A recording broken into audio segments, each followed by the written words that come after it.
ayat yang pertama. Kita bincang-bincang hati ke hati ya. Kalau bicara rasa takut, semua orang punya rasa takut, iya Pak ya.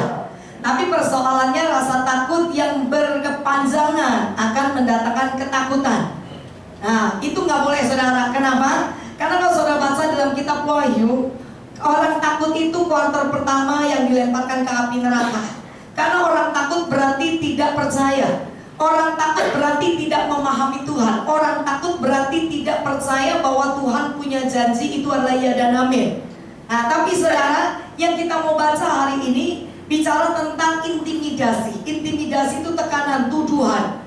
Beberapa orang mengalami banyak tekanan, banyak tuduhan. Dan setiap kali tuduhan itu datangnya selalu dari setan, saudara. Nah, kenapa bisa setan berhasil menuduh kita? Karena ada celah yang terbuka. Kalau tidak ada celah yang terbuka, maka setan tidak bisa masuk. Peperangan rohani orang percaya itu ada di pikiran, saudara. Kalau pikiran kita ini sudah dikuasai oleh perkataan si jahat, maka intimidasi, rasa bersalah, rasa merasa tidak bisa melakukan apa-apa, merasa diri kecil, itu akan muncul, saudara. Jadi intimidasi, rasa takut itu termuncul dari intimidasi. Rasa kecewa itu muncul dari intimidasi. Tidak bisa melihat masa depan itu muncul dari intimidasi. Dan yang melakukan itulah si jahat. Kenapa si jahat bisa menuduh kita? Dia berhasil menguasai pikiran kita karena kita buka celah, saudara. Oleh sebab itu firman berkata, hendaklah pikiran dan perasaan kita adalah pikiran dan perasaan Kristus, saudara. Ini kan baru awal-awal tahun ya. Biasanya orang-orang Kristen mulai komitmen baca Alkitab. Biasanya, saya nggak tahu di sini. Kayaknya nggak biasa di sini ya. Nggak komitmen gitu ya. Nanti kalau sudah perlu pertolongan baru komitmen baca Alkitab. Jangan, saudara. Biasanya yang saya tahu kalau sudah awal tahun itu menggebu-gebu gini, ya sudah saya mau memperbaiki kerohanianku, tak baca Alkitab gitu ya. Lewat jalan 1 minggu, 2 minggu, pedot, saudara ya. Nah sekarang ayo mulai biasakan baca Alkitab. Karena dengan kita membaca firman, saudara, kita mengisi pikiran kita dengan perkataan Tuhan. Dengan kita baca firman, saudara, kita membiarkan air kehidupan itu membersihkan yang kotor di dalam jiwa kita. Ketika kita baca firman, maka firman ini akan membangkitkan satu kekuatan pengharapan yang disebut iman itu loh, saudara. Sehingga apapun yang terjadi sepanjang hari-hari hidup kita, intimidasi, tuduhan daripada si iblis itu tidak bisa menggagalkan setiap apa yang Tuhan sudah rancangkan dalam hidup kita. Katakan amin.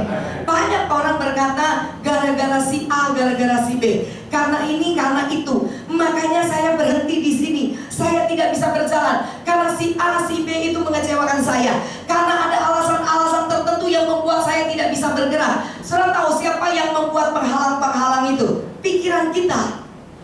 Pikiran kita. Kalau kita berhasil menguasai pikiran kita dengan pikiran Kristus, maka penghalang apapun tidak bisa memberhentikan langkah kita untuk mengikuti langkah kaki Tuhan. Katakan amin. Kehidupan orang Kristen bukan cuma masuk keluar gereja, saudara. Kehidupan orang percaya bukan hanya bicara berdoa, setelah itu kelihatan rohani, enggak, saudara. Saudara dan saya adalah terang dan garam dunia. Amin. Saudara harus memancarkan sinar terang Kristus dimanapun kita ada. Apa yang dunia sebenarnya ingin lakukan, ingin lihat dalam hidup kita. Yang ingin dilihat dalam hidup saudara dan saya adalah apa yang Tuhan kerjakan dalam hidupmu, dan apa yang kau kerjakan bersama dengan Tuhanmu. Dunia sedang memperhatikannya, saudara. Dan hari-hari ini kita lihat beberapa kita gagal. Kalau saya berkata beberapa kita, ini bicara tentang tubuh Kristus. Tubuh Kristus itu bicara tentang gereja Tuhan. Entah di sini, entah di sono, kita semua adalah bagian daripada tubuh Kristus. Dan beberapa tubuh Kristus itu mengalami kejatuhan. Beberapa tubuh Kristus mengalami kegagalan. Nah, setelah terjadi kejatuhan, setelah terjadi kegagalan, otomatis saudara ada intimidasi yang masuk. Pasti, tahu nggak sih saudara? Jadi kalau saudara pun pernah merasakan intimidasi, pernah merasakan saya pernah bersalah, kemudian rasanya kalau mau ketemu jumpa seseorang, kok rasanya khawatir nih orang takut tahu saya salah. Kalau saya mau jumpa seseorang, rasanya kok saya nggak kepengen orang itu tahu bahwa saya ini nggak punya duit, bisa gitu ya. Saya pengen jumpa seseorang, tapi saya kok juga nggak kepengen ya ketemu sama orang ini. Karena apa? Karena saya tidak ingin dia tahu kelemahan saya. Beberapa kita mengalami hal seperti itu. Nah, saya pernah ngalamin juga, saudara. Jujur, pendeta pun pernah ngalamin. Nggak percaya, dapat teguh, saudara. Kita juga pernah ngalamin banyak intimidasi, banyak tuduhan yang masuk dalam kehidupan orang percaya. Kenapa saudara? Karena iblis tahu ketika dia berhasil menguasai pikiran kita, maka kita akan berhenti di tengah jalan. Tapi iblis juga tahu ketika kita berhasil menguasai pikiran dengan firman saudara, maka iblis tidak punya kesempatan untuk memberhentikan langkah kaki kita bersama dengan Tuhan. Katakan amin. Dan apa yang harus kita lakukan? Nah, malam hari ini kita belajar dari kitab Sakaria. Saya dapatkan firman ini sebelum masuk tahun 2020 saudara. Jadi saya juga kepengen membebaskan diri saya lebih lagi. Tuhan sudah bersihkan kita dengan darahnya. Tuhan sudah selesaikan semua dosa kita di atas kayu salib. Ini bagian kita berusaha untuk seperti apa yang Tuhan inginkan kita kerjakan, dan kita tetap menjadi orang merdeka. Katakan amin. Jadi orang merdeka itu enak loh saudara. Guyu sana sini gue enak saudara. Saudara mau hai gitu enak saudara. Ketika ada orang yang membicarakanmu, kau tetap dengan hati yang teduh saudara menerimanya. Itu enak loh saudara. Ketika kau dimusuhi orang, kau tahu orang itu memusuhimu, kau masih bisa berjumpa dan berkata halo, shalom. Itu luar biasa. Ayo kita alami yang seperti itu. Orang-orang di sekeliling kita boleh musuhin kita, tapi kita jangan biarkan kita punya musuh. Jadi mereka mau musuhin kita nggak apa-apa, tapi kita jangan membiarkan mereka menjadi musuh kita. Setuju katakan amin? Orang-orang di sekeliling kita boleh membicarakan kita, mau bicara yang baik, mau bicara yang buruk, terserah. Tapi yang penting apa yang dibicarakan orang sekeliling kita tidak mempengaruhi hidup kita. Pujian bisa mempengaruhi hidup kita. Benar loh, caci maki juga bisa mempengaruhi hidup kita. Jadi bukan cuma fitnahan, caci maki, omongan jelek itu bisa mempengaruhi hidup kita. Pujian untuk hidup kita juga bisa mempengaruhi hidup kita loh. Kalau terlalu banyak dipuji, lupa diri saudara. Kalau terlalu banyak dapat penghargaan, dapat penghormatan saudara, kita lupa bahwa kita itu masih punya Tuhan. Saudara tahu kan Adam dan Hawa jatuh dalam dosa, salah satunya adalah ingin seperti Tuhan begitu ya. Ingin menjadi seperti Tuhan. Seakan-akan mereka bisa menyelesaikan masalahnya sendiri tanpa Tuhan, betul ya? Mereka ingin jadi seperti Tuhan, akhirnya jatuhlah dalam dosa. Coba-coba tuh makan buah yang dilarang untuk dimakan saudara, karena ada maksud tertentu. Nah, ketika kita banyak menerima pujian, jangan berkata berarti hidup saya sukses. Nah saudara, hati-hati, itu jebakan Batman. Saya kalau kiri kanan katakan jebakan Batman.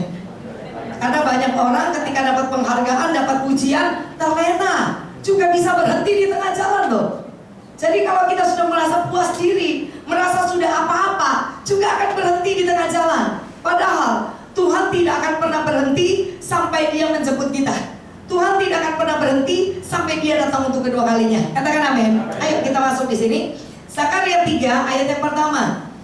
Kemudian ia memperlihatkan kepadaku. Kepada siapa? Kepada Sakaria, imam besar Yosua berdiri di hadapan malaikat Tuhan. Sedang iblis berdiri di sebelah kanannya untuk mendakwa dia. Kalau saudara lihat ada kata Yosua di situ, itu bukan Yosua yang menjatuhkan, menghancurkan tembok Yeriko ya. Ini imam besar. Yosua bukan imam besar tuh ya. Dia pemimpin Israel yang menggantikan Musa untuk membawa bangsa Israel keluar dari Mesir, untuk masuk ke tanah Kanaan. Tapi ini imam besar. Berarti seperti saya sekarang pendeta, saudara ya. Katanya begitu ya. Pendeta, imam besar yang memimpin yang namanya sebuah ibadah. Sedangkan Yosua yang menghancurkan tembok Yeriko, dia tidak diberikan hak untuk memimpin sebuah ibadah. Dia diberikan kuasa untuk berperang dan menjala setiap wilayah-wilayah yang Tuhan berikan kepada bangsa Israel. Jadi berbeda. Jadi jangan salah ya. Nah ini ada imam besar Yosua berdiri di hadapan malaikat Tuhan. Ada penglihatan yang Sakaria lihat. Tuhan ingin menyatakan sesuatu kepadanya. Tuhan ingin mengajarkan sesuatu kepadanya. Dan dikatakan sedang iblis berdiri di sebelah kanannya. Untuk apa? Mendakwa dia. Apakah iblis setiap saat melakukan ini? Ya. Tiap hari kerjaannya iblis cuma mendakwa. Dari pagi sampai malam dia ada di sebelah kita, menanti waktu yang tepat untuk mendakwa kita. Satu saat anak saya bergurau nih sama papanya. Papanya kan suka gudo dia gitu ya, suka diguyonin gitu, dia sampai jengkel nggak bisa jawab gitu kan. Karena si papa kalau sudah guyon gitu, anaknya sampai gitu ya. Dan anaknya bilang gini, tunggu saatnya. Terus saya bilang, loh itu perkataan iblis di Alkitab. Nah, dia bilang, iya tunggu saatnya. Mengenai papa tua ya, katanya gitu. Dia juga bergurau. Sekarang aku kalah, nanti ngenteni papa tua yo, banting papa gitu ya. Ini gurauan anak perempuan sama bapaknya. Karena bapaknya suka ganggu dia, suka gudo gitu ya. Tapi dia waktu ngomong begini, tunggu ya saat yang tepat, dia bilang begitu. Saya berguru, kita berguru bertiga. Terus saya bilang begini, itu kan perkataan setan dalam Alkitab. Iya, justru itu. Tunggu saat yang tepat. Berarti kan perbuatan yang jahat. Nah, gitu loh saudara. Jadi iblis selalu menanti saat yang tepat. Kapan iblis mengatakannya? Hal itu dia katakan pertama kali ketika dia mencobai Yesus. Ketika Yesus puasa 40 hari, dia mencobai 3 kali, tapi dia gagal. Tapi di akhir perkataan dalam firman dikatakan iblis menunggu saat yang tepat. Betul nggak? Dia tunggu saat yang tepat. Dan dia berpikir saat yang tepat adalah ketika Yesus mati di kayu salib. Dan iblis tertawa. Sepertinya dia berhasil dan berkata, kamu bukan anak Allah loh. Buktinya aku bisa menyalibkanmu. Tapi ketika setelah penyaliban, langit menjadi gelap, setan baru ngerti. Dia kalah, dia goblok. Bilang kiri kanan, setan itu pada dasarnya goblok. Bilang. Ya. Jadi setan itu tidak pernah ada pinter-pinternya. Dia kerjanya cuma mencari kesalahan kita. Dia cuma cari yang namanya setiap celah yang dia bisa masuk. Untuk kita ini melupakan kasih karunia Tuhan. Untuk kita ini tidak mengerti bahwa anugerah Tuhan itu besar dalam hidup kita. Katakan amin. Kadang dia bawa kita ke masa lalu kita. Benar gak sih? Dia bawa ke masa lalu kita. Setiap kali ada kegagalan, kita bilang gini, jangan-jangan. Dulu ketika anak saya meninggal, beberapa orang juga para pendoa berkata seperti ini, kayaknya di dalam keluargamu ada kutuk kematian. Yo kasih mati sudah. Nih kutuk kematian, nenekku wis mati, engkau juga sudah mati. Dan mau cari kematian dari mana? Memang sudah waktunya mati, yo mati. Karena tahu nggak, orang di sekeliling kita pun, sekalipun disebut pelayan Tuhan, bisa salah. Ketika mereka berkata, bisa menjadi yang namanya alat dari si jahat untuk menjatuhkan iman kita. Dan ketika saya sakit, ketika anak saya meninggal, itu yang namanya saya berdoa, setan juga bicara. Kamu tahu kenapa? Karena dulu orang tuamu juga miskin. Hari ini suamimu penuh dengan utang. Karena mertuamu juga penuh dengan utang. Kamu gak punya duit. Karena juga mama papamu juga gak punya duit. Saudara coba lihat, setan tuh kerjanya yang begitu-begitu. Nanti yang belum punya anak gak bakal punya anak. Nomeko itu nakal. Loh buktinya teman saya 11 tahun kemudian dia punya anak. Saya ketemu orang yang 7 tahun kemudian dia punya anak. 21 tahun kemudian dia punya anak. Ada nggak yang tidak dikaruniain anak? Ada. Tapi toh mereka tetap berbahagia. Toh tetap mereka menjalani hidup dengan luar biasa. Karena ya percayalah, punya anak 1, punya anak 10. Halo suami istri. Tua dewe kan. Anakmu hilang kabeh. Ya Pak ya. Ini belum ngerasain. Oh ini saya berdua pacaran terus tiap hari. Anak saya nggak tahu hilang kemana. Di pulang ke rumah dia udah hilang, dia udah pelayanan di gereja. Dan dia 2 kali gereja. Jam 2 dan jam 5. Jam 2 dia masuk pelayanan, jam 5 dia ibadah. Otomatis hari Minggu udah nggak ketemu seharian. Nanti besok pagi kami udah sibuk. Sepanjang sampai malam juga sibuk. Waktu dia buat skripsi, kita dari pagi ketemu cuma setengah jam, sampai tengah malam nanti ketemu sebentar, udah tidur saudara. Terus kita berdua kadang gurau. Anak 1, anak 5, bener yo, kata mama mertua saya. Waktu kita punya anak 1, kita ngomong anaknya 1 tok mah ya. Terus si mama mertua bisa kasih kita penghiburan. Oh saya punya mama mertua yang luar biasa ya. Walaupun dia ada pelayanan gereja nggak rohani-rohani banget, tapi dia bijaksana. Dia cuma bilang begini, percaya oh, anak 10, anak 1, bodoh aja. Nah kita bingung, ya ndak bodoh mah rumah rame waktu cili-cili. Nanti pas gede-gede, orang tuanya ditinggal sendirian. Iya Pak ya? Ini papa-papa mama-mama yang mantu-mantu ini ngerti. Makanya anak yang di sampingnya harus bertobat. Ya kan? Ya bener loh, orang tua itu kan sendirian.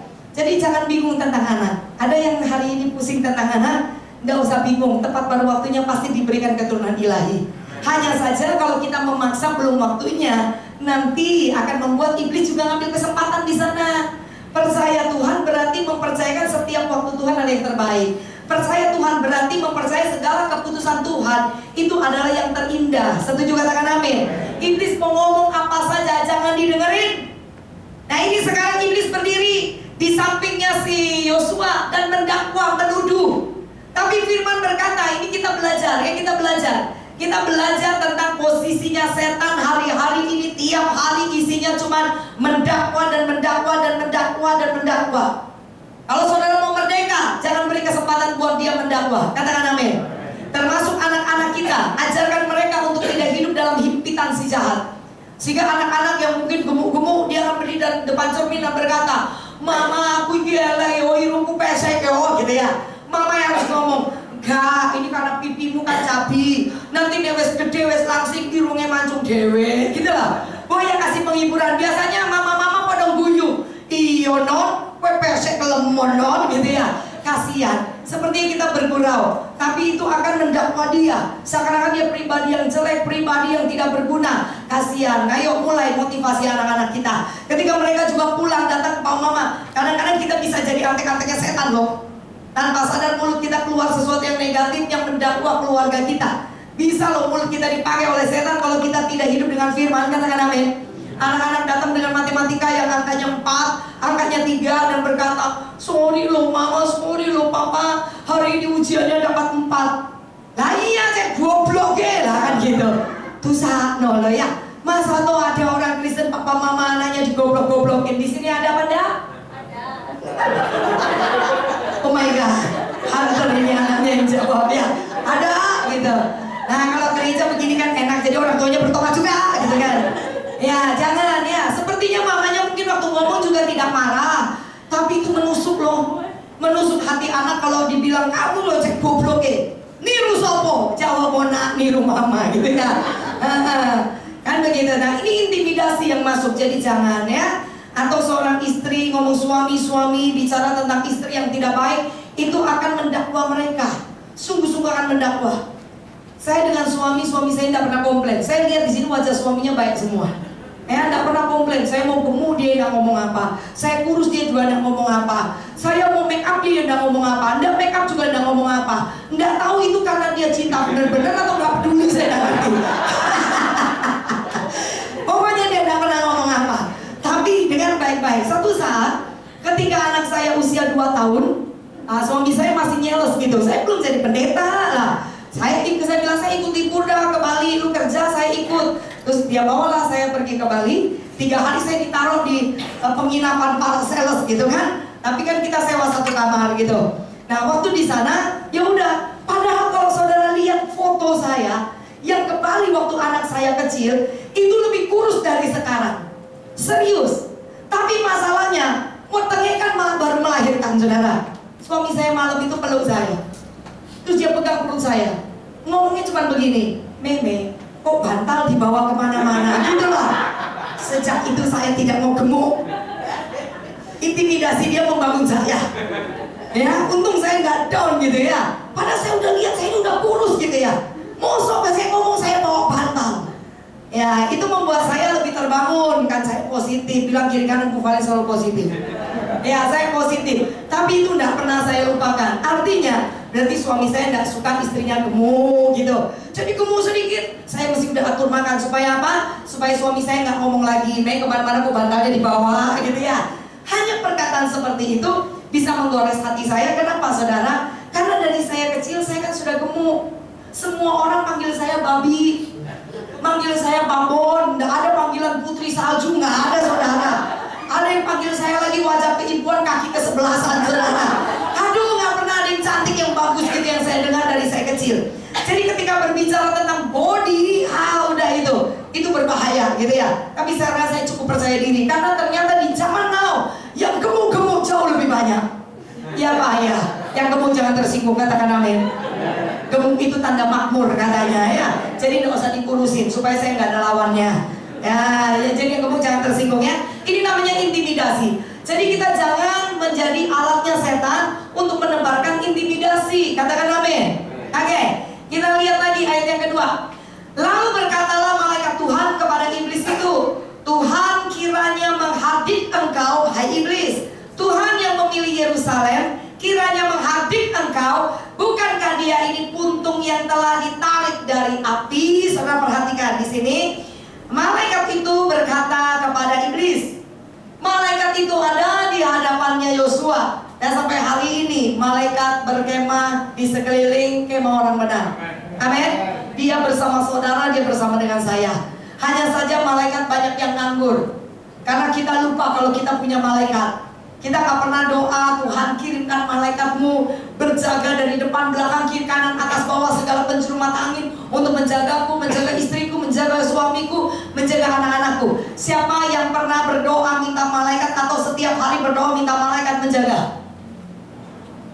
Yang lain kenapa? Malaikat nganggur. Akhirnya malaikat zaman now sama seperti kita, lembu-lembu, gak pernah bergerak. Dia cuma makan nyanyi, makan nyanyi, makan nyanyi gitu mungkin ya. Nah ayo, ada malaikat. Jadi saudara gak perlu khawatir, gak perlu takut. Ada malaikat. Katakan amin. Pernah gak sih tiba-tiba mau jatuh gitu ya, tapi kok bisa berdiri dengan tegak, tapi secara logika mestinya udah jeprok gitu loh. Pasti ada yang tolong gitu. Nggak mungkin tidak. Saya percaya malaikat ada. Karena kejadian itu sudah pernah terjadi di anak-anak saya. Waktu usia dia 5 bulan di atas ranjang, saudara, saya taruh dia di sini, saya di sini. Itu udah tidurnya itu, ini sebenarnya kepalanya di sini nih. Kepala tuh di tembok. Ya kan kita mestinya tidurnya begini. Saya buat begini. Jadi kan kiri kanan ada ada temboknya. Saya kasih yang namanya bantal dan guling begitu, supaya dia nggak pergi kemana-mana. Namanya anak kan biasanya gulungnya ke kiri ke kanan. Kalau gelinding ke bawah kan lucu gitu ya. Tapi tiba-tiba di pagi hari saya bangun, saudara. Saya lihat ke samping saya, anak saya hilang, saudara. Kaget saya. Terus saya bangun. Dia bisa di ujung kaki saya. Di ujung. Jadi ini ranjang, tepi ranjang, saya kakinya begini. Dia di sini, saudara.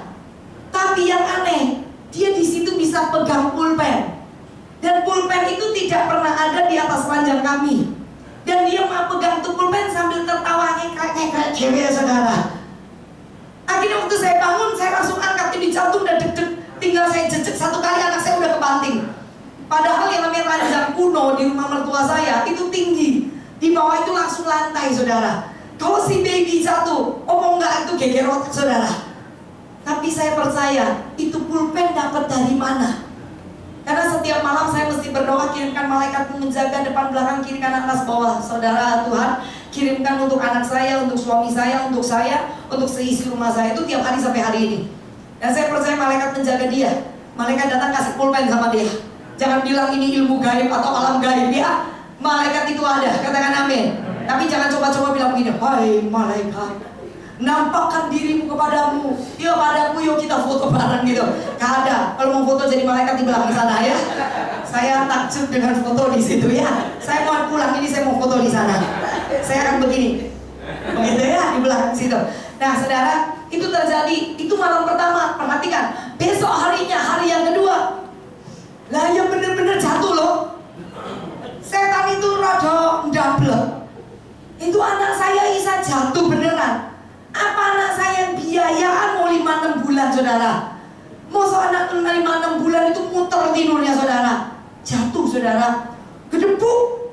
Tapi yang aneh, waktu saya bangun kaget, anak saya itu seperti lemper. Bisa bergulung sama selimut kan gak mungkin. Selimut itu bisa rapi loh menggulung dia di dalam selimut. Jadi ketika jatuh, gedebuk, ya otomatis gak apa-apa. Oh selimutnya itu selimut tebel, saudara. Siapa yang gulung anak saya di dalam selimut, saudara? Nggak masuk akal buat saya. Itu kejadian 2 kali. Jadi saya duduk di situ nangis, bersyukur. Terus saya percaya malaikat ada. Cuma cukup 2 kali. Setan sudah tidak berdaya. 2 kali saja dan dia tidak pernah jatuh lagi, saudara. Tapi saya percaya malaikat itu ada. Katakan amin. Satu saat saya kelupaan, saudara, yang namanya telur. Saya ini lagi ngerebus telur, saudara, di dalam rumah. Saya ngomong suami, ayo siap-siap, ya mau nge-gym. Nah, rebus no telur ya. Saya rebusin telur, saya ingat 5, saudara. Saya masukin. Tapi saya lupa kalau saya rebus telur. Udah siap-siap, kami pergi, saudara, pergi ke gym. Jarak antara rumah dengan tempat gym sekitar 25 menit. Kami nge-gym 1,5 jam, saudara. Hitung-hitung hampir 2 jam, saudara. Saya tetap lupa kalau saya itu ngerebus yang namanya telur, saudara. Akhirnya saya waktu pulang, suami bilang gini, mau makan apa? Yuk kita beli ini aja, siomay, saya bilang gitu. Kan namanya diet, oh ya rebus-rebus aja gitu, kukus-kukus. Terus waktu di siomay begitu, saya bilang 2 pak ya, seperti biasanya. Saya nunggu, tiba-tiba saya lihat telur, saudara. Terus saya bilang gini, endok, kok endok, saya gitu. Suami saya kaget, apa sih nih? Endok sampai dia sama ngomong, saudara.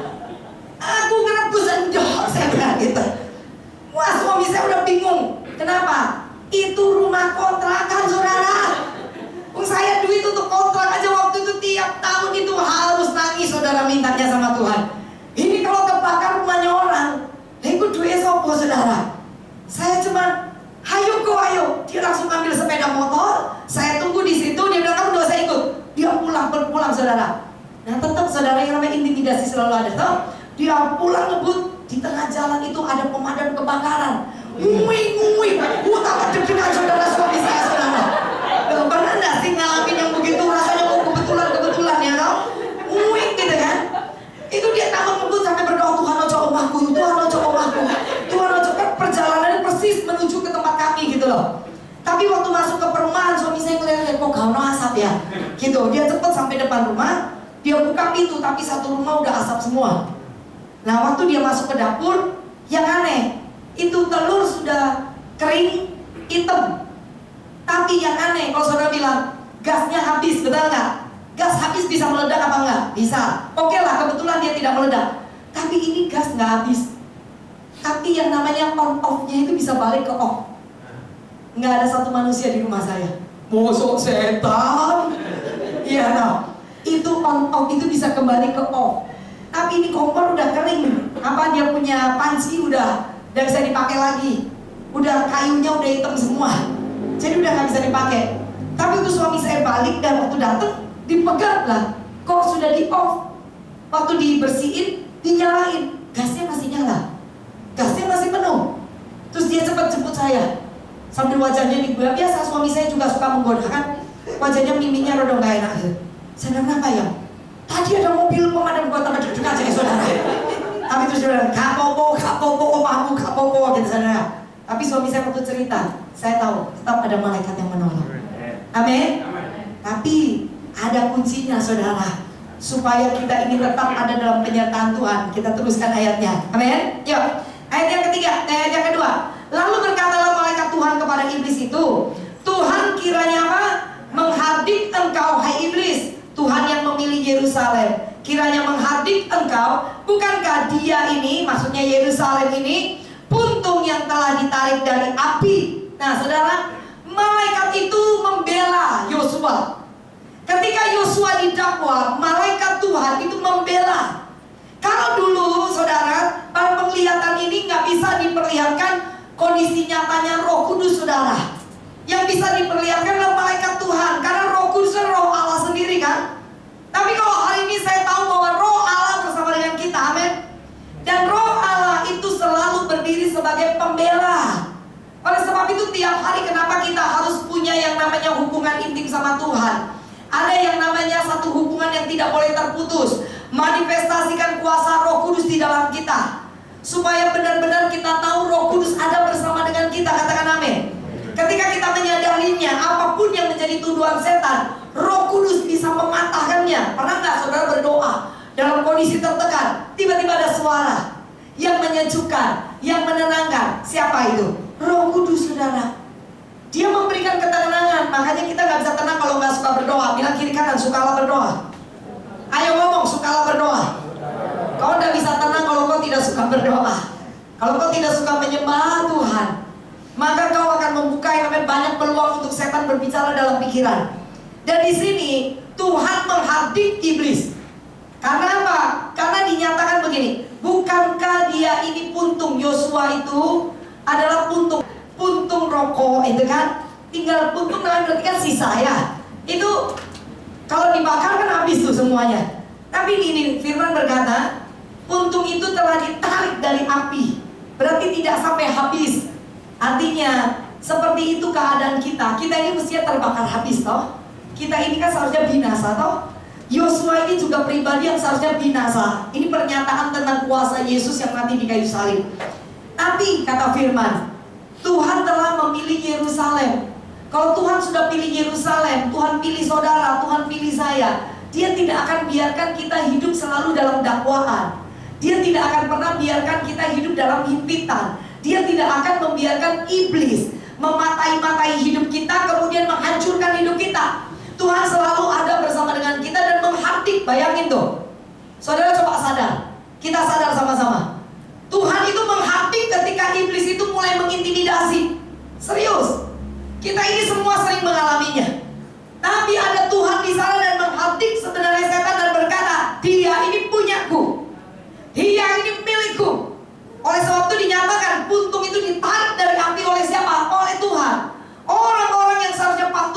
dibinasakan.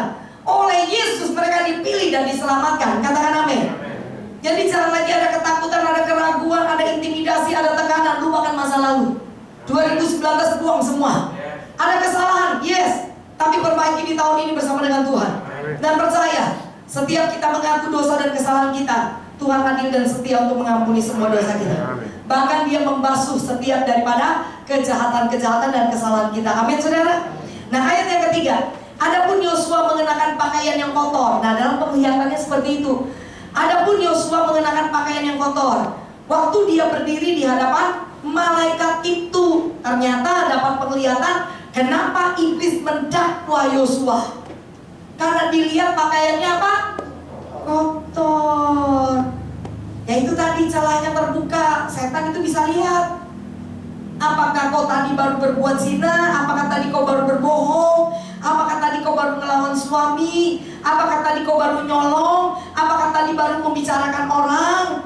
Pernah gak sih baru bicarain orang yang jelek-jelek, tiba-tiba jantungmu dakduk. Itu Roh Kudus mau bilang stop. Setan tadi ngomongnya begini, teruskan, gitu kan.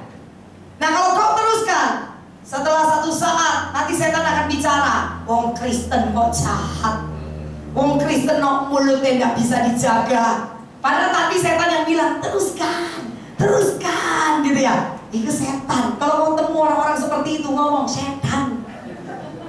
Iya toh, udah dipanas-panasin terus datang jadi pembela gitu, itu setan. Ada gak sih orang-orang yang suka memecah belah tiba-tiba datang sebagai pembela? Ada. Kasih tahu sama dia suruh bertobat, itu Roh Isabel. Roh Isabel itu suka jadi pemicu pertengkaran, tapi tiba-tiba dia pura-pura gak ngerti. Dan dia datang kepada si satu, dia berkata, kenapa saya dengar-dengar kamu bertengkar sama si A ya? Padahal dia yang ngomong-ngomongin. Jangan gitu, sakno loh. Terus yang dia juga ngomong, iya memangnya dia memang begitu loh. Tapi sabar loh, kan gitu ya. Sepertinya penolong kan, dia nanti datang lagi ke yang satu. Dengar-dengar bertengkar sama si B ya. Iya, udah sabar, saya tadi udah ngomong kok sama dia supaya kalian berdamai. Padahal dari kemarin-kemarin yang menghasut dua orang ini ya dia juga. Di sini nggak ada kan kata-kata amin. Kalau ada, kau harus masuk ke dalam botol dan bertobat. Ya, itu namanya Isabel. Karena kerjanya Roh Isabel itu seperti itu. Makanya gereja pecah belah karena ada Isabel. Tapi dengar baik-baik, kalau kau ketemu orang itu jangan kau bilang begini, hei dengar kata Bu Valen, kau ini kerasukan Roh Isabel, jangan ya. Saya nanti banyak musuhnya, bukan. Kita belajar menanggapi. Ada jenis-jenis seperti itu. Kalau kita ketemu dengan pribadi seperti itu, jangan masukkan ke hati, jangan masukkan ke pikiran, karena kita akan kalah. Karena orang-orang seperti itu sakit jiwa. Bukan gila, bukan. Pasti ada kepahitan, pasti ada penolakan, pasti ada luka dalam hatinya. Setiap orang yang berbuat jahat, jangan langsung kita tuduh bahwa dia jahat, saudara. Karena dibalik dia melakukan yang jahat, itu pasti ada yang namanya rasa sakit. Karena orang kalau tidak punya rasa sakit, itu selalu bahagia. Tadi waktu di pemuda, saya kesaksian teman saya. Teman saya ini dari kecil penuh kasih sayang papa mamanya. Jadi kalau di sekolah, dia itu selalu ceria. Dia anak guru sejarah, saudara. Waktu kami SMA, ya. Dan anak ini kecil, saudara, lemu, saudara. Tiap kali dibilangin orang gini, ini gendut, dia bilang biarin, napa, gitu loh. Dia tetap percaya diri. Nanti kalau orang gini, ini cek lucu nih, pipinya kok gendut, dia bilang napa, lucu. Nggak ada kan yang secantik saya, ngono, saudara. Saya udah mikir, wadah ya orang pede kayak begini gitu ya. Waktu itu saya kan orang terluka. Jadi saya kalau dibilang cantik aja saya tersinggung. Loh gak percaya. Aduh Valen cantiknya, saya langsung tersinggung, saudara. Oh dia ini gak jujur, menghina. Gitu. Ya itu namanya orang sakit. Saya waktu itu orang sakit. Jadi saya apa-apa tersinggung kan. Padahal dia ngomongnya baik gitu. Tapi saya merasa kamu gak jujur. Karena semua orang bilang saya jelek, kamu tuh yang bilang saya cantik. Gitu saudara. Tapi sekarang ada orang bilang gini, wele Bu Valen, nggak nganggep. Karena saya tetap ayu ya kan gitu. Nah saudara, kenapa dia bisa seperti itu? Ternyata suatu saat saya bermain ke rumah mereka. Bapak guru saya ini putrinya gitu. Nah kami ini sahabat, teman satu kelas itu baik gitu kan. Terus dia bilang, ayo ke rumahku yuk, mami masak ini nih. Ayo saya pulang saudara, saya pergi sana. Saya nggak kepengen langsung pulang rumah. Karena kalau sudah di depan rumah saya, Mama saya, papa saya akan nanyain, jam berapa ini? Nggak tahu jamnya. Pulang jam berapa? Oh saudara rasanya sampai di rumah gitu ya. Jadi saya melarikan diri sebentar ke rumah teman saya gitu kan. Main di rumah teman saudara. Waktu pulang ternyata papinya udah ada di rumah. Terus papinya udah depan pintu. Nih anak saudara baru masuk di dalam, ini mesnya para guru saudara. Baru masuk pagar saudara. Dia lihat papinya udah gini. Papi gitu, papinya langsung begini. Itu anak bisa lompat saudara, SMA. Duh, hati saya tersayat saudara. Saya loh gak mungkin papi, saya kaplok saudara. Jauh teriak-teriak be orang tua ya kan gitu ya. Itu saudara, papi langsung diangkat sama papinya. Bisa putar-putar sama papinya. Hati saya luka nangis saudara. Tapi saya membentuk sebuah mimpi. Nanti suatu saat kalau saya punya anak, saya mau anak saya seperti itu. Ternyata sekarang iya loh. Anak saya sudah 22. Tata, saudara. Ngeri saudara, anak saya udah 21. Masih mau lo digendong papanya. Pelukan sama papa sampai papanya risih sendiri. Papa yang ngomongin, nah gue ini sudah gede. Wes ya pak, ojo mesum gitu. Papa dimarahin. Wes ya pak, ojo mesum. Aku ini anakmu, gue bapakku. Ngono saudara. Ada maksudnya papa kamu anak perempuan, aku peluk-peluk seenaknya deh papa gitu kan. Kan sudah besar gitu. Tapi dia nggak malu. Itu diciptakan dari rasa sakit loh saudara. Tapi bisa terjadi karena ada Yesus dalam hidup kita. Amin saudara. Jadi saya ngalamin yang seperti itu. Kenapa orang bisa bahagia? Karena mereka mengalami masa-masa yang indah. Tapi kenapa ada orang yang bisa jahat hidupnya? Karena banyak luka di dalam dia. Tapi bisa nggak orang ini berubah? Bisa. Kalau dia mengalami perjumpaan dengan Tuhan. Kita yang punya tugas membawa orang-orang yang terluka itu kembali kepada Tuhan. Dan kita juga jangan jadi setan mendakwa orang-orang seperti itu. Ini waktunya gereja bangkit. Jangan selalu bernegatif thinking saudara. Yuk kita positif saja. Karena Tuhan tidak pernah negatif sama hidup kita. Amin. Lanjutkan. Belum selesai. Jadi jangan mau cepat-cepat pulang. Belum. Ya. Ayat yang keempat. Yang memberikan perintah. Adapun Yosua 3 mengenakan pakaian yang kotor waktu dia berdiri di hadapan malaikat itu. Yang memberikan perintah kepada orang-orang yang melayaninya. Tanggalkanlah. Ini malaikat yang memerintahkan, bukan Yosua. Kemudian malaikat melihat, oh pakaian dia kotor.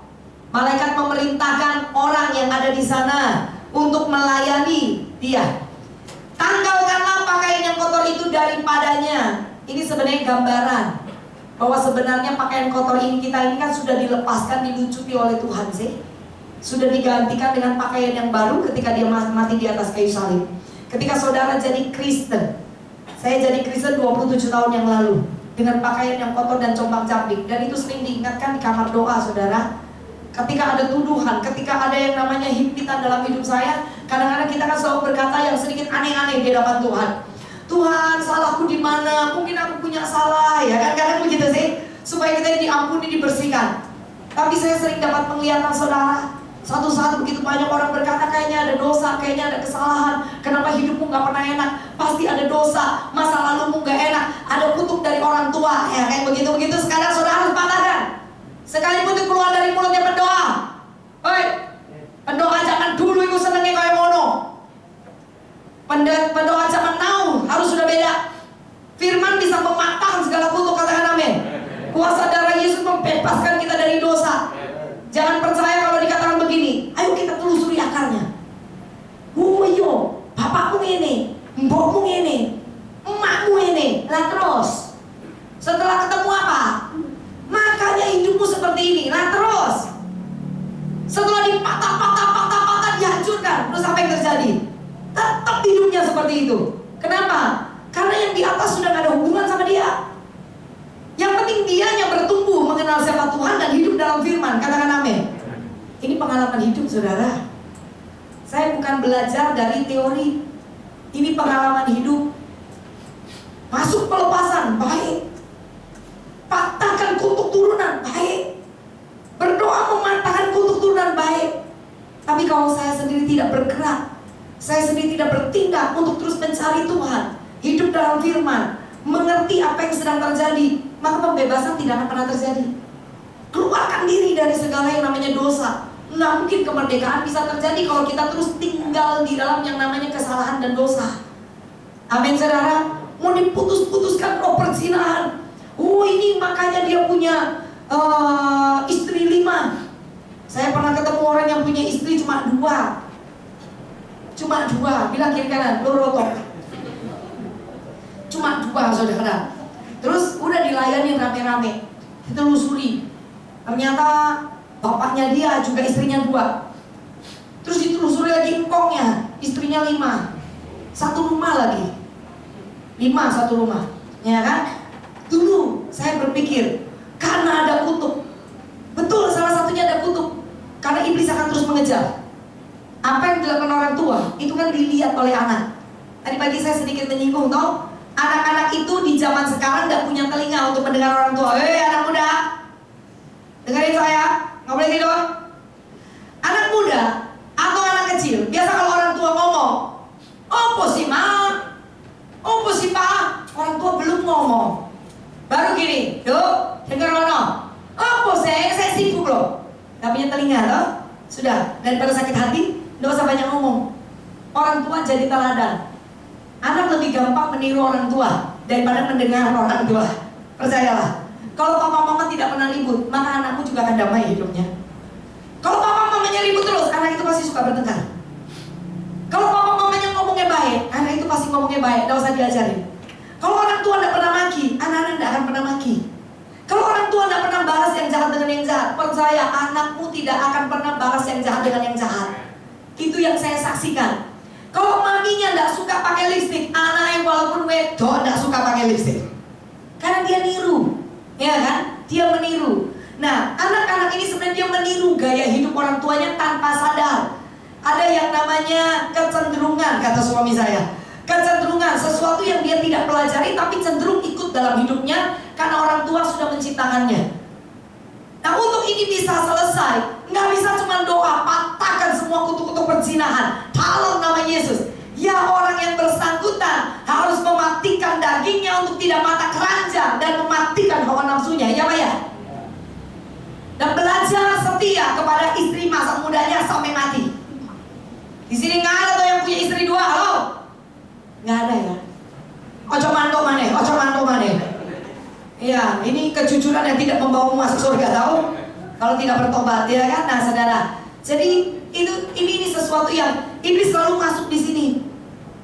Dan iblis selalu mendakwa, padahal kita ini loh nggak perlu terdakwa kalau kita ngerti. Tuhan telah apa? Melucuti pakaian kotor kita ketika dia mati di kayu salib, darahnya diberikan untuk membersihkan. Tapi hari ini mungkin manusia kan tidak lepas dari yang namanya kesalahan, betul ya? Sering bikin salah. Siapa yang harus menanggalkan pakaian kotor itu? Kita sendiri.